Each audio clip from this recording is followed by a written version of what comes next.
सूरज नहीं निकलता साल में 6 महीने, कभी कभी धूप निकलती है, कभी कभी सूरज निकलता है। तो जिस दिन धूप निकली या सूरज निकला वो सुबह वहां बहुत अच्छी मानी जाती है। तो हर आदमी दूसरे को कहता है कि may I wish you to have a good morning, माने मैं प्रार्थना करता हूं कि आपकी सुबह बहुत अच्छी हो, ताकि आपको सूरज दिखाई दे, धूप दिखाई दे। भारत में तो every morning is good morning. आज सूरज निकला है, कल भी निकलेगा, परसों भी निकलेगा, 3 महीने बाद भी निकलेगा, 30 साल बाद भी निकलेगा। तो यहां गुड मॉर्निंग क्यों कहूं मैं? लेकिन वो इसलिए कहलवाया जा रहा है कि मैं बचपन से विदेशी हो जाऊं। मेरे किताब में एक चैप्टर होता था यू एंड योर फैमिली, तो उसमें क्या था, मॉम है, डैड है। फिर मुझे बहुत आश्चर्य हुआ, मम्मी डैडी से मॉम डैड तक पहुंच गया वो। और यहां फिर गर्व की बात हो गई, मॉम बोल, डैड बोल। अभी बेचारा आई बोल रहा है, पिताजी बोल रहा है, नहीं नहीं मम्मी बोल, नहीं नहीं डैडी बोल, और डैडी से डैड तक। डैड माने DEAD, मरा हुआ। और मम्मी माने इजिप्ट में जो मर जाते हैं उनको मम्मी कहते हैं। तो पिताजी भी मार डाले मैंने और माताजी भी मार डाली और कह रहे हैं बच्चा स्मार्ट है।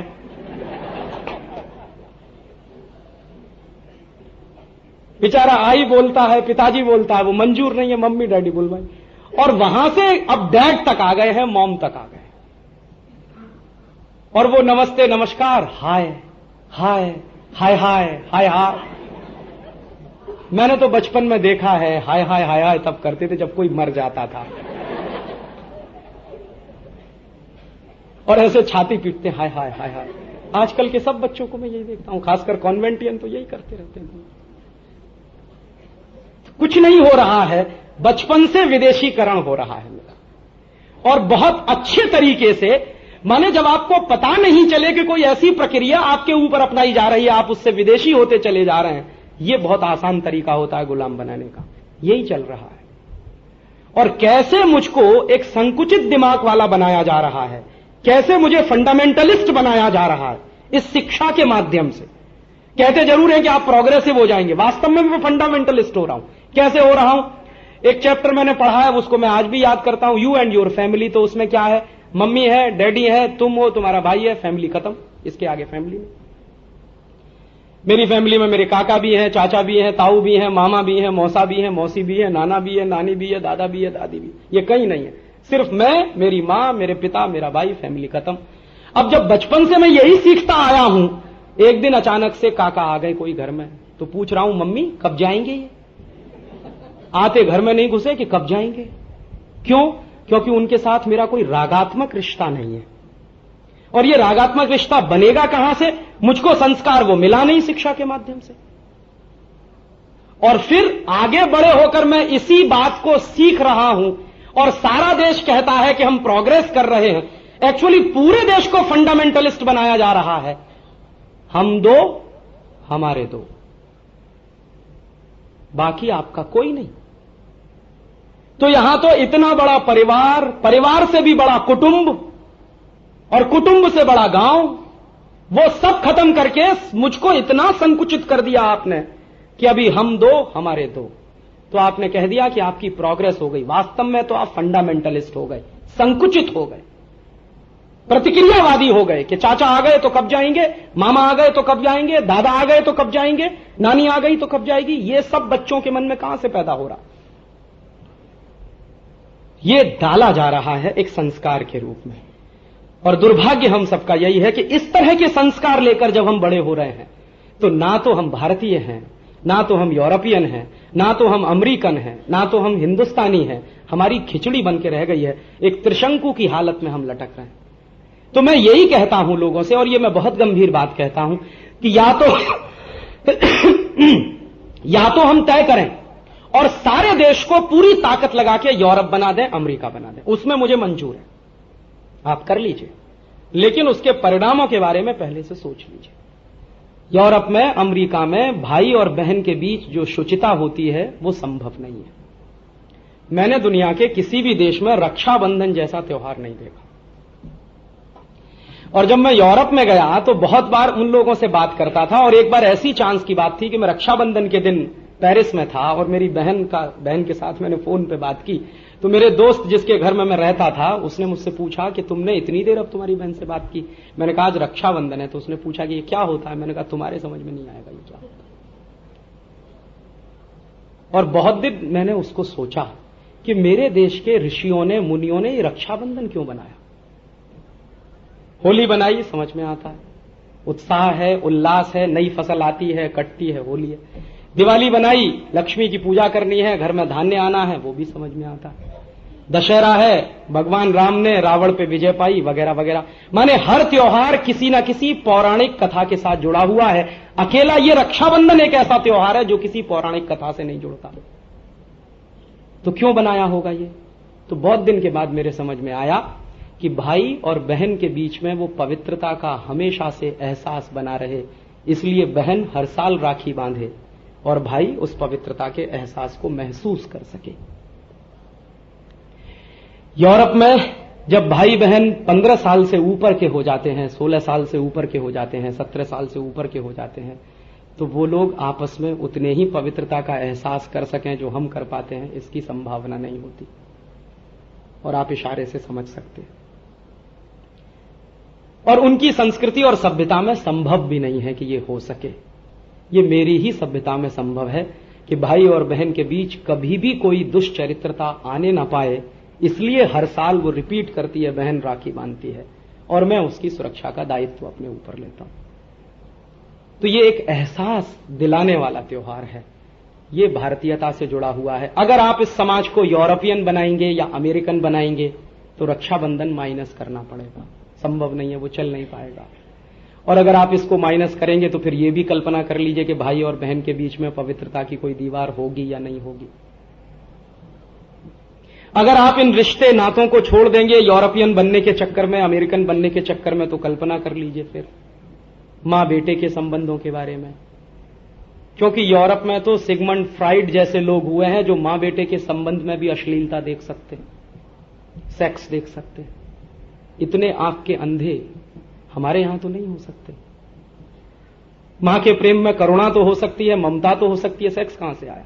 लेकिन सिगमंड फ्राइड तो वही देखता है। यूरोपियन सभ्यता में तो यही है और वो उनका मूल है। इसलिए वहां क्या होता है, संबंध सिर्फ दो होते हैं, या तो स्त्री होती है या तो पुरुष होता है, या तो औरत होती है या तो पुरुष होता है। बाकी चीजें तो सेकेंडरी होती हैं और बाकी चीजें तो मजबूरी की होती हैं जिनको निभाना पड़ता है और कुछ समय तक निभाते हैं, उसके बाद खत्म हो जाता है। एक बार मैं हॉलैंड में था, एम्स्टर्डम में, मेरे होस्ट थे। मुझे उनकी चिंता क्या थी, उनकी लड़की थी, बेटी थी जिसकी 14 साल की उम्र हो गई थी। उनका नाम था आइलिन। मैं आइलिन के साथ रहता था। एक दिन आइलिन ने मुझसे कहा कि राजीव मैं बहुत चिंता में हूं। मैंने कहा क्या चिंता है आपकी? कि मेरी बेटी का अभी तक कोई बॉयफ्रेंड नहीं है। 14 साल की उनकी बेटी, और उनकी चिंता है कि उनकी बेटी का कोई बॉयफ्रेंड नहीं है।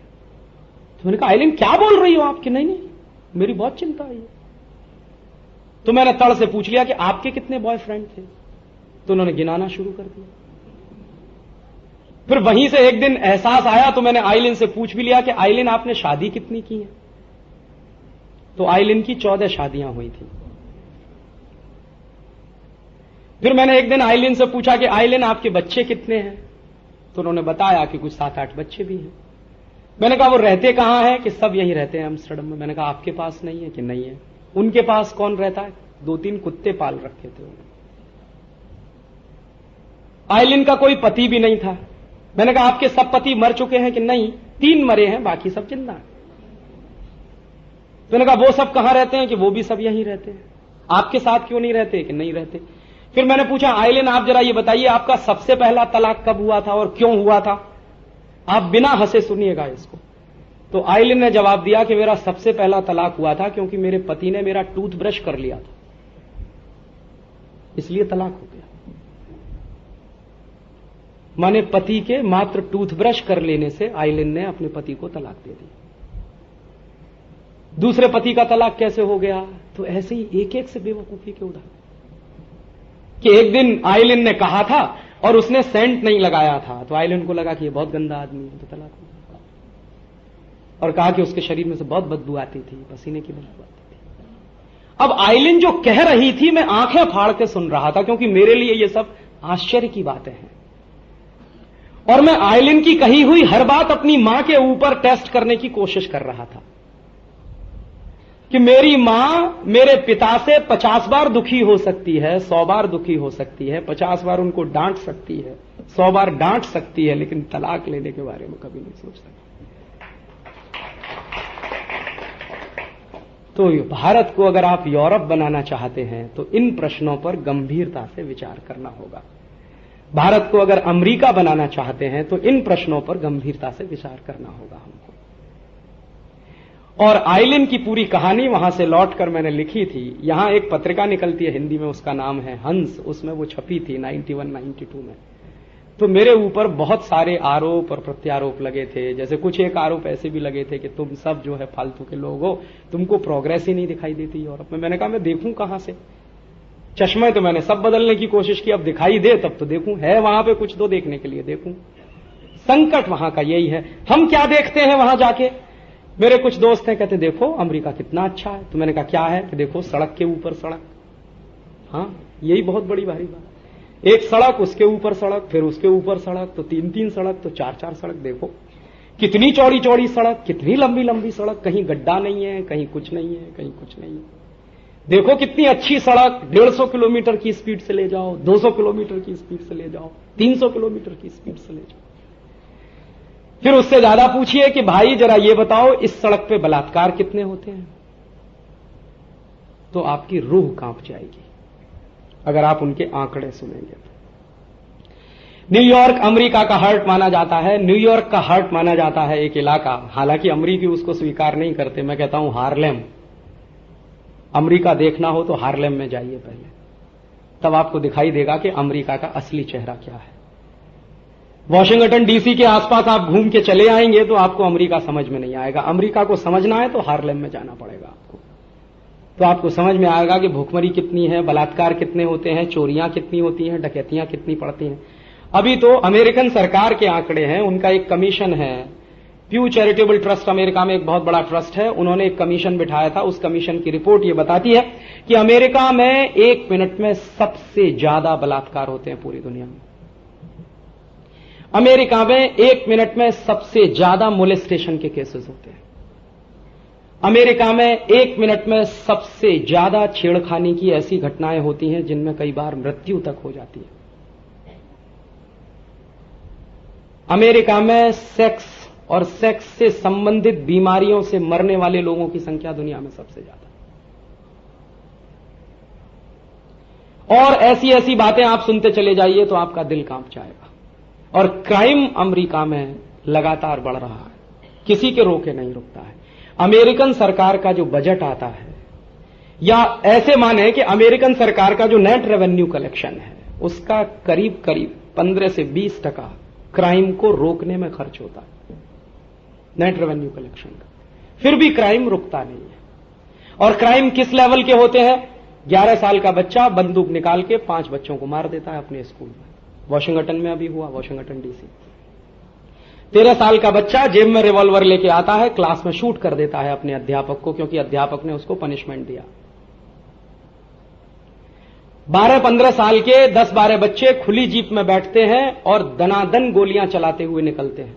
बाद में पुलिस उनको अरेस्ट करती है, पूछती है कि तुमने ये क्यों किया? For the sake of the fun. Thrill है इसमें, रोमांच है ये करने में।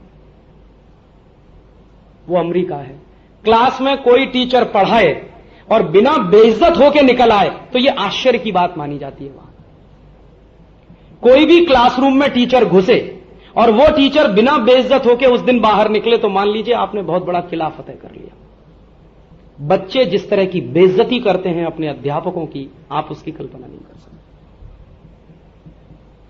और किससे तो यहां तक है कि बच्चों के अपने अध्यापकों के साथ किस तरह के रिश्ते होते हैं, आप उसकी कल्पना नहीं कर सकते।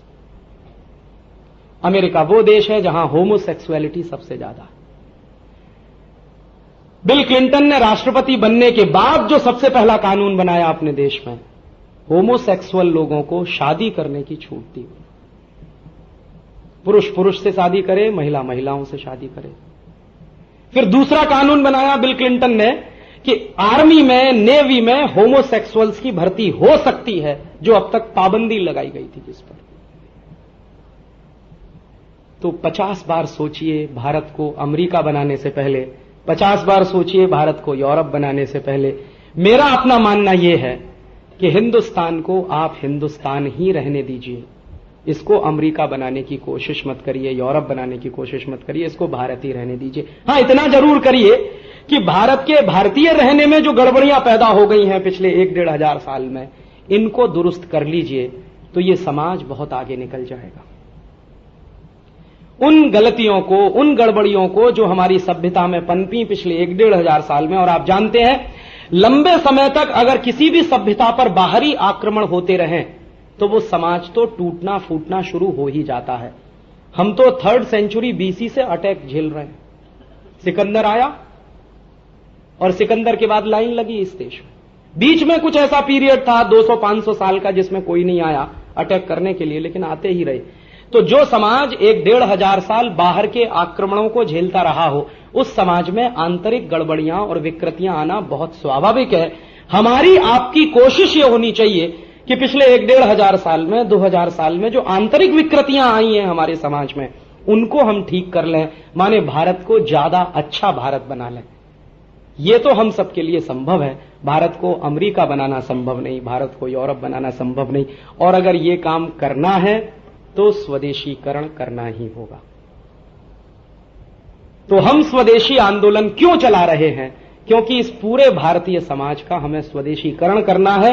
कहां कहां यह विदेशी है उसकी पहचान करनी है, फिर उस पहचान के आधार पर कहां कहां इसे स्वदेशी बनाना है, उसके लिए प्रयास करना है।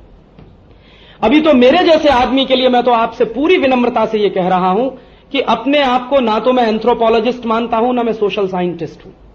मैं तो साइंस टेक्नोलॉजी का आदमी, लेकिन अभी एंथ्रोपोलॉजी भी समझने की कोशिश कर रहा हूं, सोशल साइंस भी समझने की कोशिश कर रहा हूं। और इस कोशिश में कई बार मेरे मन में भ्रम हो जाता है कि मैं कहां भारतीय हूं, कहां विदेशी हूं। अपने जीवन के बारे में मैं बात कर रहा हूं। अपने पूरे चित्त के साथ, अपने पूरे मन की शुद्धि के साथ मैं स्वदेशी बनने की कोशिश में लगा हुआ हूं, लेकिन कई बार ऐसा होता है कि मैं वहां पे विदेशी हो जाता हूं, स्वदेशी नहीं रह पाता। तो मुझे लगता है कि मेरे जैसे आदमी के साथ जब इतना बड़ा संकट है, तो बाकी लोगों के बारे में तो कल्पना करना हमको चाहिए। तो ज्यादा मेहनत के साथ हमको स्वदेशी बनने में कोशिश करनी पड़ेगी, और कोशिश से कुछ भी संभव है। क्योंकि अभी भी हम पूरे विदेशी नहीं हुए हैं, अभी भी हम आंशिक रूप से विदेशी हुए हैं। मानस में कुछ परतें विदेशीपन की घुस गई हैं, वो हटाते चले जाएंगे तो काफी स्वदेशीपन हम में आता चला जाएगा। और फिर प्रश्न ये आएगा, तो क्या हम आधुनिक रह पाएंगे कि नहीं रह पाएंगे? मैं एक बहुत गंभीर बात कहता हूं कि भारतीय सभ्यता और संस्कृति में रहते हुए भी हम आधुनिक हो सकते हैं। आप पूछेंगे इसका एक उदाहरण दीजिए, तो आधुनिकता के उदाहरण की एक ही परिभाषा और आप समझ लें तो बहुत अच्छी बात है। हिंदुस्तान में या भारत में पिछले सैकड़ों वर्षों में ये जो जातियों का वर्गीकरण हुआ, जातियों का वर्गीकरण कभी हुआ होगा किसी समय विशेष में, शायद उस समय की जरूरत रही हो, समाज के बैलेंस को बनाए रखने के लिए, संतुलन को बनाए रखने के लिए किया होगा। लेकिन इस तरह का वर्गीकरण इस समाज में कभी नहीं हुआ कि तुम ऊंचे हो या हम नीचे हैं, यह कभी नहीं हुआ। यह तो गुलामी के दौर में ज्यादा हुआ है। मैंने भारत के जो जातियों के बड़े लोग हैं उनके बीच में काफी कुछ रिसर्च करने का काम शुरू किया है। जैसे मैं अभी कुछ दिन पहले, कुम्हार जाति होती है हमारे यहां जो कुल्हड़ बनाती है, मिट्टी के बर्तन बनाती है, उनके लोगों के बीच में गया और ये कह के गया कि मुझे आपकी कहानी सुननी है, आप अपनी कहानी सुनाइए कि आपका विकास कैसे हुआ, आपका जन्म कैसे हुआ। तो उन्होंने कहानी सुनाना शुरू कर दिया। कहानी होते होते वहां तक पहुंची। अब पूरी कहानी तो मैं आपको नहीं सुनाना चाहता, एक ही लाइन में उसका जिस सुना देना चाहता हूं कि वो कुम्हार जाति का जो नेता था वो सुनाते सुनाते मुझको वहां तक ले गया जब उसने कह दिया कि हम सब जो शूद्र हैं, हम सबका जन्म ब्रह्मा जी के पैर में से हुआ है। अभी वहां पहुंच गया वो। मैंने कहा भाई, अगर तुम्हारा जन्म ब्रह्मा जी के पैर में से हुआ है तो तुम नीचे कैसे हो गए? तो उसने कहा मैं तो कभी नहीं मानता कि मैं नीचा हूं। तो फिर प्रश्न आया कि दूसरे लोगों ने तुमको नीचा कैसे बना दिया? तो उसने कहा वो सवाल मुझे नहीं मालूम, लेकिन मैंने जो महसूस किया कि वो अपनी मान्यता में अपने को नीचा नहीं मानता है। वो कहता मैं तो ब्रह्मा जी के पैर से पैदा हुआ। ऐसे ही इन लोगों से मैंने एक बार कहानी सुनी, क्षत्रिय लोगों से, तो उन्होंने कह दिया हम ब्रह्मा जी के हाथों से पैदा हुए। फिर वैश्य लोगों के एक बार समाज में मैं गया तो वो एक बहुत पुराने सज्जन ने कहा कि हम ब्रह्मा जी के शरीर के बीच के हिस्से में से आए हैं, माने चेस्ट और चेस्ट के आसपास। और ब्राह्मणों के पास गया तो उन्होंने कहा हम ब्रह्मा जी के सिर में से पैदा हुए। अभी मैंने सबसे एक ही बात पूछी कि सब ब्रह्मा जी में से ही पैदा क्यों हुए? कोई ब्रह्मा जी के पैर में से, कोई ब्रह्मा जी के हाथ में से, कोई ब्रह्मा जी के शरीर के बीच के हिस्से में से, कोई सिर में से। तो बाद में मुझे इसका जवाब खुद मिल गया, और जवाब यह मिला कि शरीर का कोई भी हिस्सा तो नीचा नहीं है और कोई भी हिस्सा तो ऊंचा नहीं है। पैर भी उतना ही महत्वपूर्ण है जितना सिर है, हाथ भी उतने ही महत्वपूर्ण है जितना मेरे शरीर का दूसरा हिस्सा है। और इनमें से किसी हिस्से को काट के अलग कर दिया जाए तो शरीर की कल्पना नहीं हो सकती है। तो माने इन जातियों ने अपने आप को कभी नीचा माना नहीं। कोई ब्रह्मा जी के पैर से, कोई ब्रह्मा जी के हाथ से, कोई ब्रह्मा जी के शरीर से, कोई ब्रह्मा जी के सिर से। तो फिर प्रश्न आता है कि ये फिर ऊंच नीच कहां से आई? मेरी मान्यता यह है कि इस ऊंच नीच को बढ़ावा देने में काफी बड़ी भूमिका पुर्तगालियों की, फ्रांसीसियों की, डच लोगों की, अंग्रेजों की रही है। जैसे अक्सर मैं एक उदाहरण देता हूं, दक्षिण भारत में एक जाति है, उसका नाम है पेरियार। आज पेरियार शूद्र माने जाते हैं। 200 साल पहले तक पेरियार दक्षिण भारत की सबसे ऊंची जाति थी। क्यों? इसलिए कि पेरियार लोग मंदिर बनाया करते थे। जो आर्किटेक्ट आपको दक्षिण भारत के मंदिरों का दिखाई देता है वो सब पेरियार लोगों का बनाया हुआ है। और क्या गजब का आर्किटेक्ट है उन लोगों का। मैंने तो दक्षिण भारत के कुछ मंदिर तो ऐसे अद्भुत देखे कि एक मंदिर में आप खड़े हो जाइए, आप चिल्लाइए, बाजू वाला आपकी आवाज नहीं सुन पाएगा। एक कदम हटके चिल्लाइए तो 3 किलोमीटर तक आवाज जाएगी। इतना गहरा आर्किटेक्ट इस देश में रहा जिन लोगों के पास, उनका नाम है पेरियार, तो वो नीचे कैसे हो सकते हैं? फिर पेरियारों की कहानी इकट्ठा करना मैंने शुरू किया। तो कहानी इकट्ठा करते करते एक दिन पता चला कि ये जाति तो 1850 तक मंदिर बनाती थी। मंदिर बनाने के बाद मंदिर में प्राण प्रतिष्ठा करती थी। उसके बाद मंदिर सौंप दिया जाता था दूसरे लोगों को। बाहर से कभी मंदिर पर आक्रमण होगा तो फिर सुरक्षा के लिए आ जाते थे। तो ये नीचे कैसे हो गए फिर? तो इसका रहस्य मुझे मिला 1890 में अंग्रेजों ने एक सर्वे किया इस देश में जातियों के आधार पर। पहला सर्वे है इस देश का जातियों के आधार पर 1890 का। उस सर्वे में अंग्रेजों ने जानबूझकर पेरियारों को सबसे नीचे रख दिया। अब उस सर्वे को जो करवाने वाला ऑफिसर है उसके कुछ पत्र मिले हाउस ऑफ कॉमन्स की लाइब्रेरी में और इंडिया ऑफिस लाइब्रेरी में। उनको कोरिलेट करने की कोशिश जब मैंने की तो उसने चिट्ठियां लिखी हैं और वो चिट्ठी ये लिख रहा है कि दक्षिण भारत के समाज को अगर हमें खंड खंड तोड़ना है तो इस समाज का सबसे मजबूत हिस्सा है पेरियार, इसको तोड़ना पड़ेगा पहले। और ये कैसे टूटेगा? ये तब टूटेगा जब हम इनके महत्व को, इनकी प्रतिष्ठा को नीचे ले आएंगे। तो अभी तक ये मंदिर बनाने वाले लोग हैं, फिर हम इनको अछूत घोषित कराएंगे तो फिर ये मंदिर नहीं बनाएंगे। मंदिर नहीं बनाएंगे तो इनका आर्किटेक्ट का ज्ञान खत्म हो जाएगा 3-4 पीढ़ियों के बाद। और जब वो ज्ञान नहीं रहेगा तो प्रतिष्ठा तो अपने आप ही खत्म हो जाएगी, हमारा काम हो जाएगा। ये है अंग्रेजों की चाल। और उसके बाद पेरियारों को नीचे ले आया गया और उसके बाद उनको शूद्र घोषित कर दिया गया। बेचारे आज भी पेरियार उस इलाके में शूद्र माने जाते हैं। उनको मालूम नहीं है कि अंग्रेजों ने उनके साथ कितने भयानक खेल खेला। यह हिस्सा हिंदुस्तान के तभी तमाम दूसरे लोगों का। तो अभी सभ्यता का नवीनीकरण कैसे करें हम? मुझे ऐसा लगता है कि जिन लोगों की इज्जत और प्रतिष्ठा को नीचे लाया गया है, इनकी इज्जत और प्रतिष्ठा को अभी ऊंचा ले जाने की बात कहनी पड़ेगी। तो वो कुछ बात ऐसे कहनी पड़ेगी कि तुम तो सब ब्रह्मा जी के पैर से पैदा हुए हो, पैर सबसे ज्यादा महत्वपूर्ण है। अगर पैर नहीं होगा तो शरीर चलने वाला नहीं है, माने तुम्हारे बिना यह समाज चलने वाला नहीं है। और तुम्हारी भूमिका अगर इतनी महत्वपूर्ण है कि यह समाज चलने वाला नहीं है तो समाज के साथ आपको समरस होना ही पड़ेगा, या हमको उनके साथ समरस होना पड़ेगा। तो एक किस्सा है गणेश पुराण का। गणेश पुराण में शंकर जी उपदेश दे रहे हैं, कुछ ऋषि उनके साथ बैठे हुए सुन रहे हैं। हिंदुस्तान की माइथोलॉजी अगर समझनी हो तो ये जरूर पढ़ना चाहिए, गणेश पुराण। और ये कुछ मैंने पढ़ना शुरू किया। तो वो किस्सा क्या है? वो कह रहे हैं ब्रह्मा जी बैठे हैं, शंकर जी उपदेश दे रहे हैं, तो किसी ऋषि ने पूछ लिया है, शायद कोई ऋषि है, उनका नाम मैं बोल रहा हूं, कि आप आने वाले समय में आधुनिकता को कैसे परिभाषित करेंगे। तो कोई ऋषि है, वो कह रहे हैं, शंकर जी के बोलने से पहले कह रहे हैं कि मैं आने वाले समय में आधुनिकता को परिभाषित ऐसे करूंगा और मैं ये कहूंगा कि शूद्रों की जय हो। तो मुझे जवाब मिल गया गणेश पुराण में कि भारतीय सभ्यता का अगर नवीनीकरण हमको करना है तो ये बात हमारे सामने स्पष्ट है कि शूद्रों की जय हो। गांधी जी ने इसको एक दूसरे तरीके से व्याख्यायित किया है कि हम सबको शूद्र हो जाना चाहिए। शूद्र होना कोई गलत बात नहीं है। शूद्र माने हाईली स्किल्ड सोसाइटी। कुम्हार है, लोहार है, चर्मकार है, ये सब क्या है? इंजीनियर्स ही तो हैं। कुम्हार मिट्टी बनाने, मिट्टी वाला इंजीनियर है, चर्मकार चमड़े वाला इंजीनियर है, लोहार लोहे वाला इंजीनियर है। तो ये सब इंजीनियरों की ही तो जमात है, तो हम सबको हो जाना चाहिए इंजीनियर।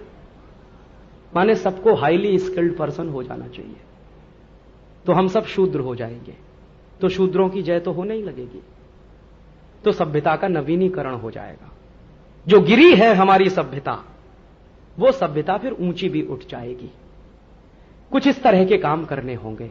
तो हम जब ये स्वदेशी की बात करते हैं और मैं लोगों से कहता हूं कि आप बाटा का जूता मत पहनिए, तो लोग पूछते हैं क्या पहने? आपके गांव का मोची जो बनाता है उसको पहले पहनिए। माने उस मोची की प्रतिष्ठा बढ़ाने के लिए बहुत जरूरी है कि आप उसका बनाया हुआ जूता पहने, ताकि वो आपके साथ रागात्मकता महसूस करे। अभी हम उससे अलग हो रहे हैं। कैसे अलग हो रहे हैं? दुकान में जाते हैं बाटा की, एक एक दुकान में घूमते हैं, अपना पैर लेके जाते हैं। हमारा पैर का नंबर मान लीजिए 8 है। एक जगह जूता फिट नहीं हुआ, दूसरी जगह नहीं तो तीसरी जगह अपना पैर ले लेके घूम रहे हैं और जहां जूता फिट होगा पहन के चले आ रहे हैं। इस प्रक्रिया को उलट दीजिए और उलट के ये कहिए कि मेरा जूता मेरे गांव का मोची बनाएगा। क्यों बनाएगा? इसलिए कि मेरे पैर में जो अंगूठा है वो उंगली के साथ ज्यादा चिपका हुआ है, तो वो जब मेरे पैर का नाप लेने आएगा तो उसको मेरे इस अंगूठे के उंगली के बीच में चिपके होने की बात समझ में आ जाएगी। तो जूते का जब वो डिजाइन बनाएगा तो वो ध्यान में रखकर बनाएगा कि मेरे अंगूठे को तकलीफ नहीं होनी चाहिए। ये बाटा में समझ में नहीं आने वाला, वहीं आएगा। तो इसलिए मैं आपसे कह रहा हूं कि बाटा पहनना बंद करिए। गांव का जो मोची बनाता है ऑर्डर देकर उससे बनवाइए। जब आप उससे ऑर्डर देकर जूता बनवाना शुरू करेंगे तो उसका आपके साथ कुछ रागात्मक संबंध पैदा होगा। उत्पादक अपनी चीज जब सीधे बेचता है उपभोक्ता को, तो जो समाज में जीवंत संबंध बनता है उससे ज्यादा मजबूत कोई दूसरा बॉन्ड नहीं होता किसी समाज में। मैं जब आपसे कहता हूं कि lux, life boy, Liril, Rexona मत खरीदिए, आपके गांव में अगर कुछ साबुन बन रहा है तो उसको खरीद लीजिए। और साबुन अगर नहीं बनता है तो किसान बेसन पैदा करते हैं, चना पैदा करते हैं, उसको इस्तेमाल कर लीजिए साबुन के रूप में। तो वो इसलिए कहता हूं कि किसान के साथ आपका रिश्ता जुड़ना बहुत जरूरी, जो अभी टूट चुका है। मैं जब आपसे कह रहा हूं कि कॉलगेट, क्लोजअप, सिबाका, फॉरहंस मत खरीदिए, आप नीम का दातुन खरीद लीजिए और गांव के किसी आदमी को कहिए कि वो नीम का दातुन तोड़ के आपको देना शुरू करे, तो आपका उसके साथ रागात्मक संबंध बनना बहुत जरूरी है। दातुन तो आएगा ही, पैसा भी आप देंगे, लेकिन आप और उसके बीच में जो संवाद पैदा होगा वो संवाद एक मजबूत बॉन्ड बनेगा और समाज की शक्ति बनेगा। इसलिए स्वदेशी होना बहुत जरूरी है इस देश में। और ये उदाहरण देते चले जाइए और ये समझ में भी आता चला जाए। तो अभी आज के व्याख्यान में एक अलग तरीके से मैंने स्वदेशी की व्याख्या की है कि हमको स्वदेशी क्यों होना है। अब तक आपने सुना होगा कि अमेरिका पैसा नहीं जाए, वो तो ठीक ही है। और आज का व्याख्यान सुन के आपको मैं कहना चाहता हूं कि अमेरिका पैसा जाए ना जाए इमैटीरियल है। मेरे समाज का बॉन्ड मजबूत होना चाहिए गांव के मोची का जूता पहनकर। मेरे समाज की शक्ति बढ़नी चाहिए गांव के आदमी से दातुन खरीदकर। मेरे समाज की शक्ति बढ़नी चाहिए गांव के किसान का बेसन खरीदकर, दूध खरीदकर, ये खरीदकर, वो खरीदकर। इसलिए स्वदेशी की तलाश अपने पड़ोसी से शुरू करिए। जो आपके सबसे नजदीक बनता है वो सबसे पहले स्वदेशी। बड़े कारखानों में जो बनता है वो देशी।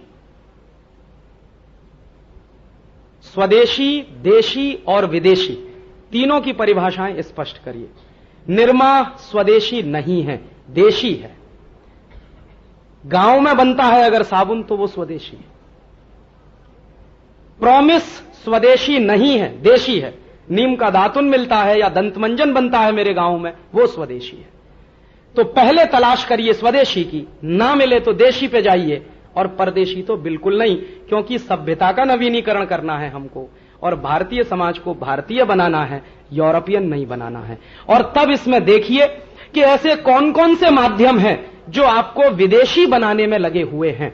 मैंने आपको कहा, एक तो शिक्षा, कॉन्वेंटियन एजुकेशन, उसका पूरा का पूरा क्यूरिकुलम।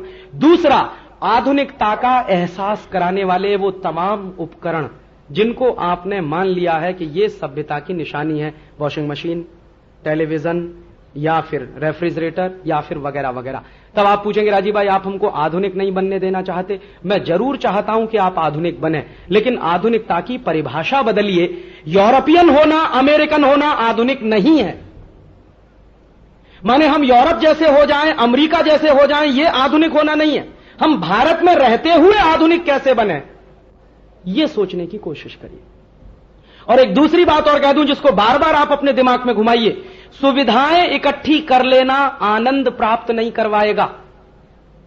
आपने वॉशिंग मशीन खरीद ली, सुविधा खरीद ली। आपने टेलीविजन खरीद ला, सुविधा खरीद ली। आपने कार खरीद ली मारुति की, सुविधा ले ली। आपने कुछ और खरीद लिया, सुविधा ले ली। सुविधाओं से कभी आनंद नहीं मिलता है। और अगर आप मानते हैं कि जीवन का अंतिम लक्ष्य चरम आनंद का है, क्योंकि भारतीय संस्कृति तो वही कहती है, चरम आनंद जिसको नहीं मिला जीवन में, उसका जीवन बेकार है। अब वो चरम आनंद की अनुभूति मीरा की तरह अगर करना चाहे तो भगवान कृष्ण की भक्ति में मिल सकती है, कबीर की तरह करना चाहे तो कोई दूसरे तरीके से मिल सकती है, रैदास की तरह करना चाहे किसी तीसरे तरीके से मिल सकती है। ये सब चरम आनंद की अनुभूति करने में ही पागल हुए लोग थे। तो चरम आनंद अगर आपको भी महसूस करना है तो जान लीजिए, सुविधाओं से चरम आनंद नहीं मिलने वाला। चरम आनंद मन की खुशी से मिलता है, उत्साह से मिलता है।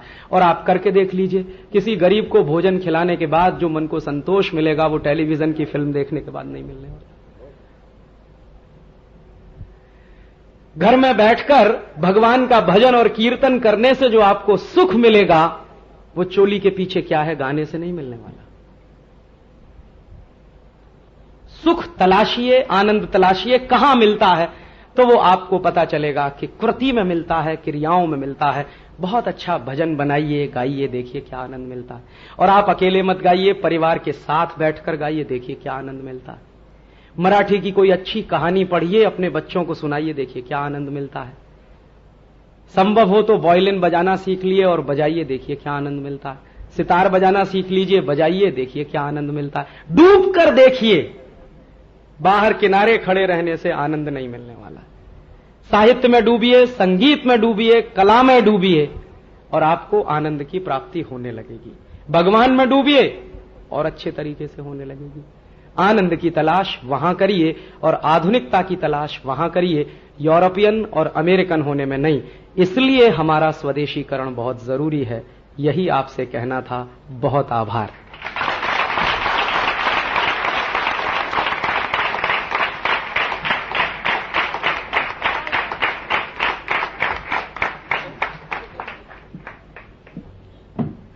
तो